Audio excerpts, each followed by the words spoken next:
할렐루야. 오늘 우리 휴점 청년회에 오신 여러분을 환영합니다. 아멘. 오늘 같이 말씀 나누기 원합니다. 오늘은 이제 저희가 요한복음 강해를 계속 했는데요. 이제 오늘은 성경적 세계관 시리즈 두 번째로 같이 말씀을 좀 나누기를 원합니다. 네, 성경적 세계관 시리즈 2 제목은 창조주 하나님이라는 제목으로 말씀을 나누기 원하는데요. 오늘은 특별히 이제 세계관 시리즈여가지고 기존의 말씀보다 조금 딱딱하고 조금 아주 조금 지루할 수 있는데 여러분 그래도 마음의 문을 활짝 여시고 오늘 말씀 통해서 은혜 받는 오늘 이 저녁 되기 바랍니다. 제가 성경적 세계관 시리즈를 이제 두 번째 준비하는데 이번 시리즈를 제가 준비한 이유는 딱 한 가지입니다. 세상에서 우리가 승리하기 위해서는 바로 크리스천 퍼스펙티브, 정말 내가 하나님의 자녀로서의 그 세계관을 가지고 살아갈 때 우리가 이 세상을 돌파할 수 있거든요. 너무나도 세큘러한 퍼스펙티브 우리 안에 너무 많이 들어와 있는 거예요. 이런 것들을 대항하기 위해서 이제 성경적 세계관 시리즈를 준비하면서 말씀 나누고 있습니다. 오늘 본문 말씀은 창세기 1장 1절 한 절 말씀입니다. 네, 여러분 다 외우시죠? 우리 같이 한번 봉독해 보겠습니다. 시작. 태초에 하나님이 천지를 창조하시느니라. 태초에 하나님이 천지를 창조하시느니라. 여러분 화면에 보면은 문장 하나가 이렇게 나와 있을 겁니다. 네, God ISNOWHERE.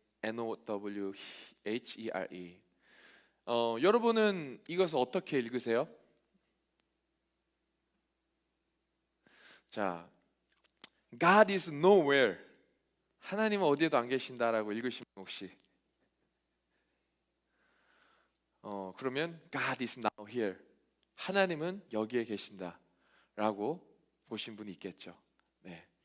God is now here이라고 아마 우리 청년들은 다 그렇게 봤을 거라고 믿습니다. 할렐루야. 네, 이렇게 읽는 사람들 소수예요. 보통 God is nowhere. 하나님은 안 계셔라고 보통 읽습니다. 여러분 제가 이 글을 보여드린 이유는 같은 것을 보더라도요 그것을 완전히 다른 관점으로 우리는 볼 수 있다라는 거예요. 태아를 검진하는 두 사람이 있었습니다. 이제 두 사람이 태아를 검진하고 있는데 둘 다 초음파 검사로 아이의 크기를 재고 이제 심장이 뛰는지 안 뛰는지 이제 결혼하신 분들은 아실 거예요. 이제 가서 이제 심장 소리를 듣잖아요. 너무 신기하고 그렇잖아요. 자, 그런데 어느 한 의사는 이 태아를 인격이 없는 세포로 여깁니다. 그래서 산모가 원한다면 이 태아를 암세포 없애듯이 그냥 없앨 수 있어요. 뭐 쉽게 얘기하면 낙태할 수 있다라는 겁니다. 그러나 또 다른 의사의 관점은 달라요. 그는 어떤 대가를 치르더라도 이 배 안에 있는 이게 0.1cm든 0.2cm든 이 아기를 죽이지 않을 거예요. 왜냐하면 이 아이에게도 하나의 인격이 있기 때문입니다. 생명이 있기 때문입니다. 왜 이러한 상반된 반응이 나타나는 것일까요? 그것은 바로 자연과 인간에 대한 가치에 대한 어떤 그 가치관에 따라서 완전히 달라지게 됩니다. 만약 태아가 그냥 거듭된 우연의 결과물이고 비인격적인 그냥 화학 덩어리고 그런 화학 물질이라고 생각을 한다면 쉽게 그 아이를 지울 수 있을 것입니다. 예를 들어서 아미노산이 물고기로 진화했다고 합니다. 그러나 그것은 여전히 비인격적인 화학 물질에 불과하다라는 거예요. 그래서 우리는 많이 들어봤어요. 창조론이냐 진화론이냐. 우리는 이 이야기를 살면서 학교에서 혹은 세상에서 많이 들어봤을 겁니다. 여러분 창조론은 무엇이죠? 우리가 아까 읽었던 창세기 1장 1절 말씀입니다. 태초에 하나님이 천지를 창조하셨다는 것을 믿는 거예요. 근데 진화론은 무엇이죠? 사실 학교에서 배우고 있는 거 진화론이잖아요. 우리가 진화론 하면 찰스 다윈의 진화론을 생각합니다. 인간이 뭐예요? 다른 동물에서 진화했다라는 거예요. 사실은 이 이론이 제가 좀 추적을 해보니까 주전 600년경에 아낙시만드로스라는 그 철학자가 생물은 물에서 발생했다, 이러한 어떤 가치관에서 이것이 발전된 것이더라고요. 그래서 이분은 사실 초기 인간은 물고기와 비슷한 모습으로 태어났다라고 합니다. 저희 중에 물고기하고 닮은 사람이 있는지 모르겠어요. 물고기와 비슷한 모습으로 태어났다. 자, 아리스토텔레스도 생명체가 무생물에서 자연스럽게 생겨났다고 이야기하고요. 이렇듯 어떻게 보면 찰스 다윈의 그 진화론이 새로운 게 아니에요. 이미 고대 철학자들의 그 사상에부터 기인한 겁니다. 자, 우리가 잠깐 우리 타임머신 돌려서 중학교 고등학교 때 그 과학 시간으로 한번 돌아가 보자고요. 우리 학교 과학 시간에 배운 내용들이 있습니다. 첫 번째는 진화론을 설명하기 위해서 항상 얘기하는 것이 빅뱅 이론이죠. 빅뱅 이론. 무에서 우주의 기초가 되는 원초 물질 덩어리가 저절로 생겼다는 거예요. 이과 출신인 분들은 이제 저 그림이 좀 이해를 할 수 있을 겁니다. 저는 이해가 안 가요. 자, 138억 년 전에 그랬다고 하고요. 아무것도 없는 무에서 양자 요동이 일어나고 지름이 10에서 33cm 정도 되는 크기의 원시 양자 우주가 탄생했을 거라고 합니다. 그런데 이 초고 밀도의 원초 물질이 갑자기 크게 꽝 하고 빅뱅을 일으켰대요. 이것을 양자 우주 가설이라고 이야기를 합니다. 두 번째로 생명 자연 발생 이론이라는 것이 있습니다. 이것은 빅뱅이 일어난 이후에 거기에서부터 생명이 발생했다라는 이론입니다. 그리고 세 번째로 이 이론을 바탕으로 진화론이 있습니다. 우리가 아는 것처럼 유기물에서 인격적인 존재로 진화한다라는 거예요. 우연히 발생된 첫 생명체가 점차 점진적으로 진화하기 시작합니다. 우리 그림처럼. 그래서 우리의 할아버지, 고조 할아버지, 우리의 조상은 누구예요? 원숭이에요. 네. 이것이 진화론을 주장하는 사람들의 주장입니다. 우리 중에 원숭이 닮은 사람 있나요? 원숭이 닮은 사람은 없는 것 같은데. 할렐루야. 자, 여러분, 이것이 우리가 여태껏 학교에서 나야라는 존재, 내가 존재하게 된 이유, 나라는 사람이 태어났는지에 대한 그 이유예요. 이게 진화론에서 우리가 그 이유를 찾고 있다라는 겁니다. 여러분, 우리가 근데 조금만 더 과학적으로 우리가 생각을 한번 해보자라는 거예요. 우리가 과학적으로 생각한다면 이렇게 우리가 질문할 수도 있을 것 같습니다. 과연 무에서 우주 원초 물질인 핵이 저절로 발생할 수 있는가? 그리고 그 폭발 이후에 서로 부딪히지 않고 질서정연하게 지금까지 우리가 떠있게 하는 그 힘이 어디서 왔냐라는 거예요. 뭐 중력이나 전자, 뭐 양력, 뭐 강력, 뭐 이런 용어들이 있잖아요. 규칙적으로 대칭을 이루게 하는 이 질서정연한 힘이 어떻게 우연한 폭발로 인해서 생길 수 있겠는가라고 우리는 질문할 수 있다라는 거예요. 예를 들면 이런 겁니다. 인쇄소가 이제 폭발했어요. 근데 공중에서 그 셰익스피어의 로미오와 줄리엣 이 한 권이 인쇄소에 있는 종이들이 폭파하면서 막 하나로 막 이렇게 합쳐지면서 그런 책이 나왔다는 거예요. 빅뱅 이론을 주장한 사람들의 이론 쉽게 설명하면 그렇습니다. 또 예를 들면은 그 보잉 747 비행기를 다 분해해 놨어요. 완전히 산산조각 내놨는데 이것을 사막에 놓았는데 회오리 바람에 공중으로 올라가더니 저절로 비행기가 조립이 되는 거예요. 그리고 비행기가 날아가는 겁니다. 이것이 쉽게 얘기하면은 빅뱅 이론을 주장하는 사람들의 이론이라는 거예요. 두 번째, 우리가 과학적이라면 또 이렇게 이야기할 수 있습니다. 혹시 열역학 1법칙과 제2법칙 우리 이과 전공하신 분들 기억이 나시는지 모르겠어요. 에너지는 스스로 생성되거나 소멸되지 않는다. 이 법칙인데 어떻게 태초에 에너지가 스스로 생성되거나 소멸됐냐라는 거예요. 네, 우리 자남자매 뭐 웃으시는데 뭔가 격하게 공감하는 거죠. 자, 세 번째, 유기물질 생명체가 저절로 자연 발생할 수 있는가? 우리가 이것을 위해서 과학 시간에 그 밀러라는 과학자 이름 한 번쯤은 들어봤을 거예요. 1953년에 밀러의 생명 발생 실험이 있었습니다. 이것은 무슨 실험이었냐면 이 태초의 빅뱅 이론을 서포트하기 위한 이론이에요. 무에서 유기물이 발생할 수 있다라는 이론을 실험을 통해서 입증하려고 한 겁니다. 그래서 유기물을 얻기 위해서 저렇게 그림을 보는 것처럼 막 실험을 했어요. 자, 그런데 여기에도 맹점이 있다라는 거예요. 이 실험이 성공은 했어요. 성공을 했는데 나중에 맹점이 있었던 게 뭐냐면 가장 큰 것이 바로 이렇게 실험을 했지만 그 배후에 누가 있었어요? 밀러라는 과학자가 있었다라는 거예요. 이미 이런 환경을 다 만들어 놓고 있는 밀러라는 과학자 한 사람이 있었다라는 거예요.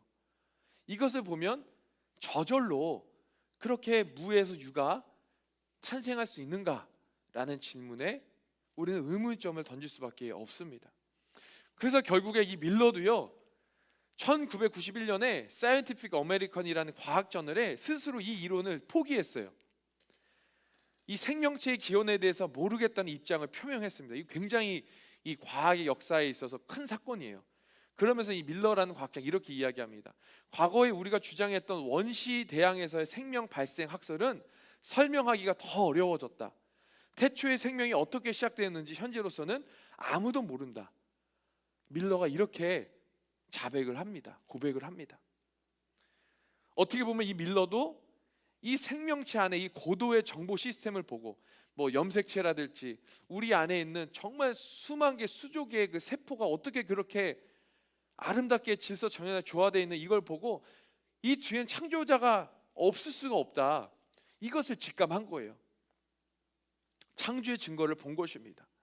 그래서 오늘 우리는요, 둘 중에 하나를 믿을 수밖에 없어요. 빅뱅이나 진화론을 믿거나 아니면 창조를 믿거나, 둘 중에 하나예요. 성경적 세계관 시리즈를 준비하면서 이 두 가지 중에 우리는 하나를 선택해야 된다는 거예요. 자, 근데 여기서 중요한 것이 있습니다. 창조냐 빅뱅이냐의 문제는 사실은 증명의 대상이 아니라 바로 신앙의 문제라는 거예요. 믿음의 문제라는 겁니다. 어떤 사람들은 창조론은 태초에 하나님이 천지를 창조했다, 이건 믿음의 대상이고, 그러니까 신빙성이 없다 얘기하고, 과학은, 진화론은 과학적이기 때문에 믿을 수 있다라고 얘기하는데, 사실은 그렇게 생각하는 것 자체가 우리 이제 무식하다는 걸 알아야 돼요. 왜냐하면은 과학도 뭐예요? 가설을 대상으로 어떤 그 믿음을 일단은 기초로 하잖아요. 저희 교회에 AI 로봇을 연구하는 어떤 한 집사님과 제가 잠깐 대화를 할 기회가 있었어요. 이분도 대학에서 기계공학으로 박사를 받으시고 굉장한 분이에요. 근데 이분이 그렇게 얘기하는 거예요. 과학도요, 과학적이지 않다라고. 결국엔 과학도 가설부터 시작하기 때문에 믿음이라는 거, 이 신앙이라는 것을 배제할 수가 없다라는 거예요. 그래서 여러분, 우리는 그것들을 해야 되는 거야. 둘 다 믿음의 대상이다. 그렇다면 우리는 무엇을 선택할 것인가? 우리가 고민해 보고 이 시간에 우리가 결단해야 된다라는 것입니다. 만약에 우리가 진화론을 믿는다면요, 저와 여러분은 하나의 원소 덩어리에 불과해요. 원소 덩어리. 그리고 뭐예요? 그냥 모든 것이 우연이에요. 태어난 목적도 없고 그냥 어쩌다 태어나다가 이 땅에 던져진 그냥 그런 화학적인 물질이에요. 그냥 비인격적인 물질입니다. 그러니까 그냥 살다가 아무런 이유와 목적 없이 방황하다가 이 땅을 떠나게 되는 것이, 그렇게 험한 인생으로 끝나는 것이 진화론을 바탕으로 한 우리 인생이라는 겁니다. 그러나 창조론을 믿는다면 어떻습니까? 창조론을 믿는다면 내가 온 이유와 목적이 분명하다라는 거예요. 왜냐하면 하나님이 저와 여러분을 태초에 이미 계획하시고 우리 가운데 하나님의 모양과 형상이 있기 때문입니다. 여러분, 그래서 우리가 만약 창조론을 믿으려 한다면은 또 이어지는 질문이 뭐가 있어요? 눈에 보이지 않는 하나님을 우리가 어떻게 믿을 수 있느냐라는 거예요. 여러분, 혹시 우리 청년들 가운데 하나님을 만난 경험이 다 있을 겁니다. 근데 하나님을 본 사람이 혹시 있으세요? 내가 살면서 하나님을 본 적이 있다, 하나님이 이렇게 생겼다, 하나님은 머리 색깔은 이렇고 눈 색깔은 이렇고, 하나님을 본 사람이 있어요? 혹시? 하나님이 본 사람이 있으면은 꼭 말씀해 주시기 바랍니다. 그래야지만 우리 하나님을 증명할 수 있기 때문이에요. 그런데 현실은 어때요? 하나님을 본 사람이 아무도 없다라는 거예요.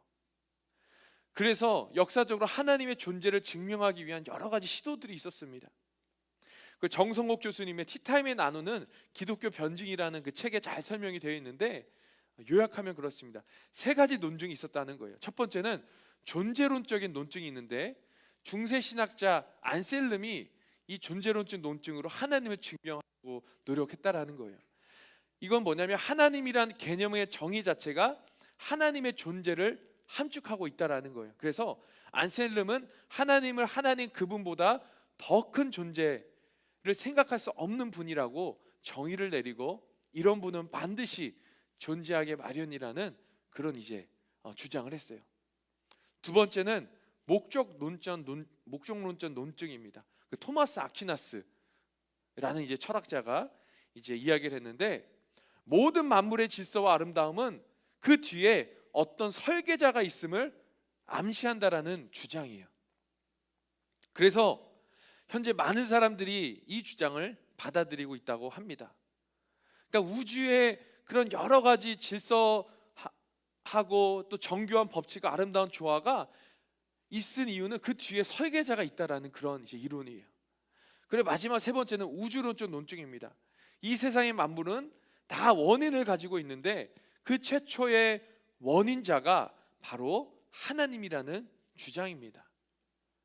사실 이 세 가지 논증이 어느 정도 다 일리가 있지만은, 그러나 하나님의 존재를 완벽하게 증명해 주지는 못하고 있어요.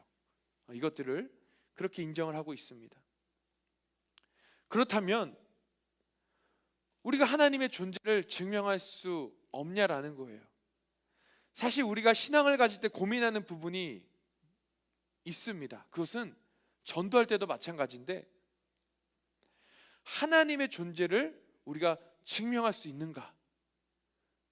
다들 우리가 전도하고 혹은 내가 또 신앙생활 하다 보면 하나님이 정말 살아 계신지, 눈에 보이지도 않고 귀에 들리지 않고 손에 잡히지 않는 그 하나님이 과연 나와 함께하고 계시는지, 하나님의 존재에 대한 의심이 우리 가운데 있을 수 있다라는 겁니다. 그래서 우리는 그렇게 질문하는 거예요. 하나님의 존재를 증명할 수 없는가? 그런데 우리가 오늘 이 시간 기억해야 될 것은, 이러한 질문 자체가 하나님께 대한 올바른 접근이 아니라는 사실을 오늘 이 저녁에 우리는 인정해야 됩니다. 하나님의 존재와 관련해서 우리가 전제로서 받아들여야 할 것이 있는데, 그건 뭐냐면 하나님의 존재는 증명의 대상이 아니라 믿음의 대상이라는 거예요. 바로 우리의 신앙은, 기독교는 그 믿음에서 시작을 하게 됩니다. 그래서 히브리서 12장 1절은 이렇게 이야기합니다. 믿음은 바라는 것들의 실상이요 보지 못하는 것들의 증거니. 믿음은 우리가 바라는 것들의 실상이고 보이지 않는 것들의 증거라는 거예요. 하나님이 눈에 보이지 않지만 내가 그 하나님을 믿기 때문에 하나님은 살아계시고, 그 살아계신 하나님을 우리가 간증할 수 있다라는 겁니다. 이처럼 믿음은 보이지 않는 세계를 보는 영적인 눈을 의미하게 돼요. 예를 한번 들어봅시다. 여러분, 하나님이 우리 눈에 보이지 않지만 보이지 않는다고 해서 하나님이 안 계신다는 그런 주장은 잘못됐다라는 거예요. 여러분, 우리 눈에 공기가 보입니까? 공기 눈에 보이지 않아요. 그러나 공기가 없다라고 이야기할 수 없습니다. 여러분, 우리가 서로 사랑을 합니다. 근데 그 사랑이라는 그 감정이 눈에 보입니까? 눈에 보이지 않잖아요. 그렇다고 해서 우리는 사랑이 없다라고 이야기할 수 없는 거예요. 또 우리는 우주를 바라봅니다. 정말 그 광활한 우주, 그 넓은 세계가 우리 눈에 보이지 않는다고 해서 그 세계가 존재하지 않는다라고 우리가 이야기할 수 없는 겁니다. 마찬가지로 우리가 볼 수 없는, 보지 못하는 부분이 훨씬 더 많다는 것과, 그 저와 여러분들이 들을 수 없는, 또 듣지 못하는 부분이 훨씬 많다는 것을 우리가 인정하고 겸손하게 그런 것들을 인정하고 깨닫기 시작할 때, 내가 가지고 있는 그 감각 기능, 그 센스, 그 파이브 센스, 이것들의 한계를 우리가 인정하고 나아갈 때에 우리는 비로소 믿음의 눈을 뜨기 시작한다는 거예요. 여러분, 우리가 MBTI로 요즘 우리 청년들이 많은 이야기를 하잖아요. 그래서 S는 센스고 뭐 T는 뭐 띵킹이고 뭐 이런 식으로 우리가 사람들을 판단할 때가 있습니다. 그 센스가 강한 사람은 뭐예요? 오감을 활용해서 그 팩트가 맞는지 아닌지를 우리가 추론해 내잖아요. 근데 이게 다가 아니라는 거예요. 센스를 넘어서는 믿음의 영역이 있다라는 겁니다. 그런 걸로는 전혀 설명할 수 없는, 논리로는 어떻게 설명할 수 없는, 과거로는 입증할 수 없는 하나님의 세계가 우리 안에 있다라는 거예요. 그것을 열 수 있는 그 키, 그 첫걸음은 바로 믿음이라는 그 사실을 여러분 오늘 이 시간에 깨닫는 시간 되기를 간절히 축복합니다. 그런데 우리는 집요하게 또 이렇게 질문합니다. 그렇더라도 하나님의 존재를 증명해내 라고 이야기하는 사람들이 있어요. 그런 사람들을 위해서 우리가 완벽하게 하나님이 살아계심의 증명을 논리적으로 할 수는 없을지라도 우리는 우리 안에 있는 하나님이 심어주신 몇 가지 힌트들을 통해서 하나님은 살아계시고 그 하나님은 오늘 이 시간에 우리와 함께하고 있다는 것을 알 수 있습니다. 정성욱 교수님은 불신자들과 기독교 신앙 사이의 접촉점이라는 그런 이제 카테고리로 세 가지를 이야기하고 있어요. 하나님이 살아있다라는 것, 첫 번째는 하나님에 대한 갈망입니다. 여러분, 저와 여러분은 하나님의 형상과 모양으로 창조되었어요. 그렇기 때문에 본질적으로 하나님에 대한, 절대자에 대한, 신에 대한 갈급함이 우리 안에 있습니다. 여러분이 부인할 수 없는 사실일 거예요. 하나님만이 채울 수 있는 어떤 열망이 우리 안에 있다라는 겁니다. 하나님을 믿는 사람들은 하나님으로부터 그 갈망을 체험받지만 하나님을 알지 못하고 믿지 못한 사람들은 하나님이 채우실 수 있는 그 부분을 다른 대체물로 채우기 시작합니다. 우리는 그것들을 우상이라고 불러요. 돈이 될 수도 있고요, 쾌락이 될 수도 있고요, 명예가 될 수도 있고, 인기가 될 수도 있고, 권력이 될 수도 있어요. 두 번째, 하나님이 살아계시다는 걸 우리 어떻게 할 수 있냐? 죽음을 이기고 영원히 살고 싶은 갈망이 우리 안에 있다라는 겁니다. 여러분, 여기에 빨리 죽고 싶은 사람이 있나요? 아마도 한 명도 없을 거예요. 그러나 영원히 살고 싶은 마음은 아마 누구에게나 다 있을 줄 압니다. 중국의 그 고대 진시황도 불로초를 찾아 헤맸다는 이야기에 있는 것을 보면 죽지 않고 영원히 살고 싶은 그 열망이 우리 인류 가운데 있다라는 거예요. 여러분, 그렇기 때문에 그 영원히 살고 싶다는 그 열망 자체가요, 하나님이 살아계시다라는 증거라니까요. 말씀해 보면 성경은 하나님이 사람에게 영원을 사모하는 마음을 주셨다라고 이야기를 합니다. 우리는 영원에 대한 사모함이 있어요. 저 하늘 나라 천국에 대한 사모함이 있다고요. 우리는 그것을 보면 하나님이 살아계시구나, 그 존재에 대한 우리는 자각을 할 수 있다라는 겁니다. 그리고 세 번째는 뭐예요? 보편적인 윤리와 도덕 의식입니다. 여러분, 문화 차이 때문에 도덕적인 규범이 조금 다르긴 해도 사람들은요, 어찌 되었건 옳고 그른 거, 선과 악, 의와 불의를 규정하는 그 규범에 관한 의식을 다 가지고 있어요. 그 규범이 깨어지면 그것에 대해서 분노하기도 하고 상실감을 느끼기도 합니다. 죄의식을 느끼기도 합니다.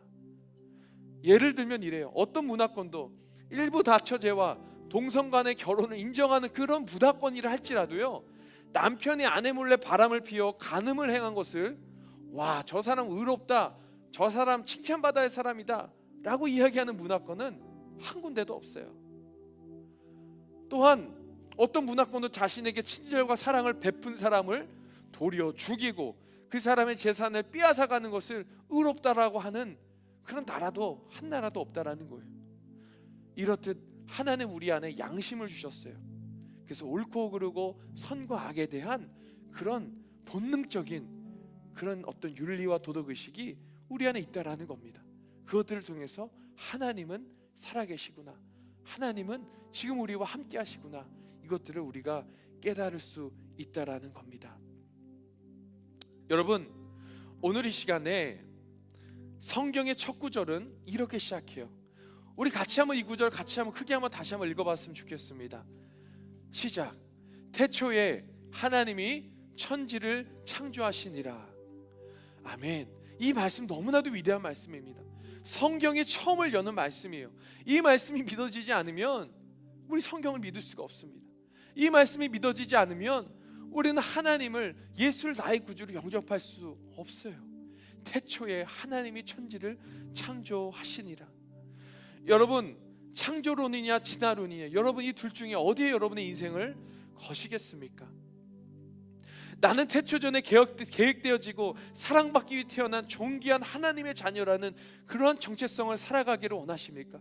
아니면 나는 그저 우연하게 그냥 어쩌다가 태어나고 화학적인 결과물에 그냥 아무런 목적과 그냥 인생의 방향 없이 살다가 그냥 흙으로 돌아가고 허무한 존재로 여러분 살기를 원하십니까? 오늘 그래서 우리 하나님은 오늘 이 저녁에 우리 가운데 믿음을 요구하세요. 저와 여러분에게 믿음을 요구하십니다. 그 믿음 또한 그냥 주어지지 않아요. 우리가 하고 싶다고 해서 가질 수 있는 것이 아닙니다. 그러나 그 믿음이요, 우리가 하나님께 간절히 구할 때 하나님 그 믿음 우리 가운데 오늘 이 저녁에 주실 줄 믿습니다. 그 믿음도 하나님 우리 가운데 주신 선물이라고 분명하게 얘기하고 있다는 사실이에요. 여러분 히브리서 11장 6절에 이렇게 얘기합니다. 하나님께 나아가는 자는 반드시 그가 계신 것과 또 그가 자기를 찾는 자들에게 상 주시는 이심을 믿어야 할지니라. 오늘 이 저녁에 우리가 하나님 앞에 나아갈 때에 우리 이렇게 기도했으면 좋겠어요. 하나님, 나에게 믿음을 주십시오. 하나님이 살아계심을 믿는 그 믿음을 주시고요, 그리고 그 믿음 가지고 하나님 앞에 나아갈 때에 하나님 우리 간에 상을 주시겠다라고 약속하고 계세요. 우리가 그 하나님을 믿기 시작할 때에, 우리가 천지를 창조하신 그 하나님을 바라보기 시작할 때에 우리는 하나님을 더 알아가게 될 거예요. 하나님을 더 알아가게 된다는 것은 나의 인생을 더 알아가게 된다는 거예요. 나보다 나를 더 잘 아시고 나를 태초에 이미 계획하시고 내가 이 땅에서 어떻게 살아가야 될지 모든 계획을 이미 정말 수천 년 전에 다 이미 계획해 놓으신 그 하나님, 그 하나님께 나아갈 때에 믿음의 눈을 떠서 그 하나님을 바라볼 때에 우리는 오늘 이 저녁에 깨닫게 될 것입니다. 하나님이 나를 얼마나 사랑하시는지, 하나님이 나를 얼마나 존귀한 자녀로 여기시는지, 그리고 하나님이 나의 인생을 향하여 얼마나 원대하고 위대하고 가치 있는 꿈을 갖고 계시는지 우리는 깨닫게 될 거예요. 그리고 오늘 이 시간에 우리가 믿음의 눈을 열어서 그 하나님을 바라볼 때에 우리 다시 한번 깨닫게 됩니다. 아, 하나님 안에 진짜 소망이 있구나. 전능하신 그 창조자 하나님 안에 내가 목숨을 걸고 내가 붙잡고 나아가야 할 그 사명이 있구나, 권능이 있구나, 사랑이 있구나. 오늘 이것들을 깨닫는 밤 되기 원합니다.